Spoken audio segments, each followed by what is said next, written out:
6 മണിക്കൂറിൽ 24 കിലോമീറ്റർ ചുറ്റളവിൽ 3 വീടുകളിലായി 5 മനുഷ്യരെ അടിച്ചടിച്ച് കൊന്നൊടുക്കിയ ഒരു ഫ്രീ ഫയർ ഗെയിം കണക്കെ ഒരുത്തന്റെ പൈശാചിക പാതകയാത്ര. അല്ലെങ്കിൽ തന്നെ അർബുദ പടർച്ചയിൽ റേഡിയേഷൻ ചികിത്സയിൽ ആകെ ദുർബലപ്പെട്ട അമ്മയെ ഷാളിൽ കറക്കി താഴെ തറയിലടിച്ചു തുടങ്ങിയതാണ് ആ കൊലവറി.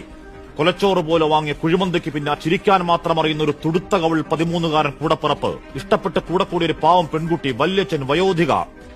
ഒരു പകൽപ്പാതി അത്രയും അവൻ കൊന്നൊടുക്കിയത് കൂടത്തിന് നെടുന്നെറ്റിക്കടിച്ചാണ്. ആ ചിതറിയ തലയോട്ടികൾ പറയുന്നുണ്ട് ബ്രൂട്ടാലിറ്റിയുടെ പരമാവധി.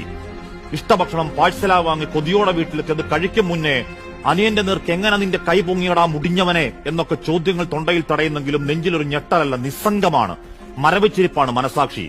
അശനിവാദം പിടിച്ച ഈ പുതിയ വർഷം 24 പൂർത്തിയാക്കി 25 പുലർന്നെ ആ പാതിരാവിൽ തുടങ്ങി 2 മാസം കഷ്ടിച്ച് പൂർത്തിയാകുമ്പോൾ കണ്ട അരുംകൊലകൾ, മലവെള്ളം പോലെ കുത്തിപ്പാഞ്ഞ മനുഷ്യരക്തത്തിന്റെ കണക്കെടുത്താൽ തലച്ചോറ് പെരുക്കുന്ന പെരുക്കപ്പെട്ടുകയാണ്.